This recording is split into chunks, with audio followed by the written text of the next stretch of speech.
Ripple Labs a publié 1 milliard de jetons XRP en mars. Dans le cadre de son programme régulier, 1 milliard de jetons sont retirés des comptes séquestres le premier jour de chaque mois. Le nombre réel de jetons émis par Ripple est bien inférieur, car la majorité d'entre eux sont généralement bloqués sous séquestre. Sur les 62 milliards que Ripple a débloqués depuis 2018, il a remboursé 50,1 milliards XRP, 43,1 milliards XRP étant toujours bloqués. Cet article donne un aperçu clair de la libération de jetons XRP à partir de comptes séquestres Ripple Labs au cours des 5 dernières années. Il explique que Ripple publie 1 milliard de jetons XRP chaque mois, la majorité de ces jetons étant bloqués sous séquestre. Il explique également que les fonds débloqués sont utilisés pour couvrir les coûts opérationnels et pour envoyer des XRP aux clients. Cet article souligne que Ripple détient toujours 43,1 milliards de jetons XRP sous séquestre.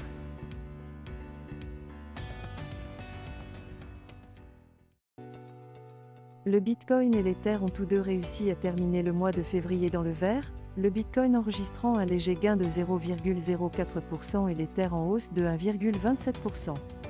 Les défis réglementaires posés par les États-Unis ont eu un impact modéré sur le marché des crypto-monnaies. Le Bitcoin a rebondi fin février en raison de nouvelles favorables en provenance de Hong Kong. Cet article est une évaluation juste de la performance du marché du Bitcoin et de l'Ether en février.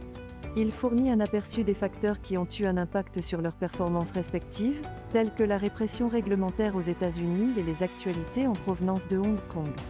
Les chiffres fournis permettent également de brosser un tableau plus clair de la situation.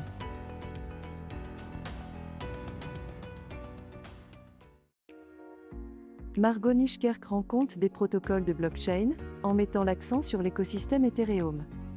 En mars, la mise à niveau de Shanghai, ou Chapella, permettra de débloquer des retraits d'Ether stackés. Le système de mise à l'échelle Optimism de couche 2 bénéficiera d'une mise à niveau majeure, connue sous le nom de Bedrock. Polygon sortira également son propre Zero Knowledge Rollup en mars. Le calendrier de ces mises à niveau est toujours en cours de détermination. Le niveau d'activité accru dans le domaine de l'Ethereum suggère que les solutions pourraient arriver le plus tôt possible. Cet article décrit de manière précise et approfondie les différentes mises à niveau et lancements qui se produisent dans l'écosystème Ethereum, en fournissant des dates importantes à garder à l'esprit.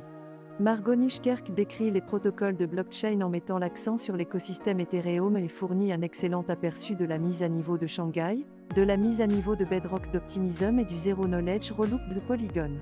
Il donne également un aperçu des projets susceptibles d'être les premiers à lancer leurs solutions cumulatives. Dans l'ensemble, il s'agit d'un article bien écrit qui constitue une ressource utile pour tous ceux qui souhaitent se tenir au courant des derniers développements dans l'espace Ethereum.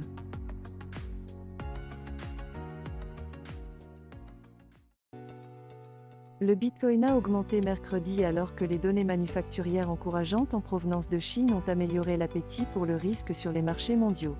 Cela a entraîné un affaiblissement du dollar américain et une hausse des actifs risqués tels que le Bitcoin et les actions. Hong Kong s'est récemment familiarisé avec la cryptographie. La possibilité que de grandes quantités de richesses de détail soient investies dans la cryptographie crée un sentiment positif. Du point de vue de l'analyse technique, un mouvement au-dessus des sommets de février d'environ 25 000 $ est nécessaire pour renforcer le biais haussier immédiat. Cet article passe en revue la récente hausse des prix du Bitcoin survenue mercredi en raison de données manufacturières optimistes en Chine, atténuant les inquiétudes liées à la croissance mondiale et améliorant la propension au risque sur les marchés financiers mondiaux. L'article explique comment les nouvelles positives en provenance de Chine ont affecté le dollar américain et d'autres devises mondiales, entraînant une reprise axée sur le risque des indices boursiers asiatiques et d'autres principaux indices et contrats à terme européens. En outre, l'article examine la corrélation entre le BTC et d'autres actifs risqués, tels que les actions, et souligne l'importance des injections de liquidités par la Banque populaire de Chine pour maintenir les offres d'actifs risqués. Enfin, l'article fournit une analyse technique suggérant qu'un mouvement au-dessus de 25 000 $ est nécessaire pour renforcer le biais haussier immédiat.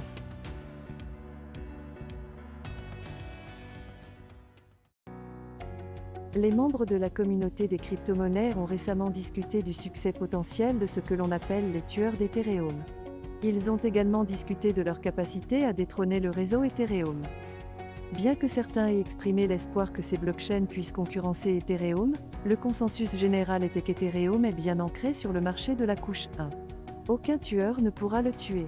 Cette discussion a été suscitée par un récent problème sur la blockchain Solana, qui a perturbé les transactions des utilisateurs. Cet article met en lumière la discussion entre les membres de la communauté des crypto-monnaies concernant la possibilité que les tueurs d'Ethereum détrônent le réseau Ethereum.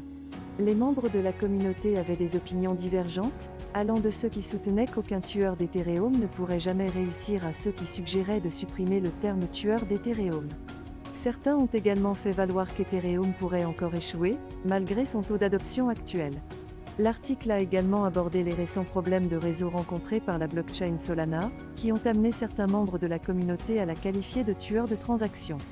Dans l'ensemble, cet article donne un aperçu de la conversation entre les membres de la communauté des crypto-monnaies concernant le potentiel des tueurs d'Ethereum.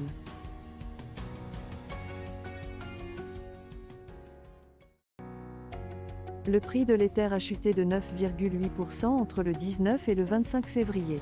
Cependant, la correction n'a pas suffi à briser le canal ascendant qui a duré 6 semaines, ce qui suggère un fort niveau de résilience. Cela peut s'expliquer en partie par les défaillances opérationnelles de certains de ses concurrents en matière de blockchain de contrats intelligents.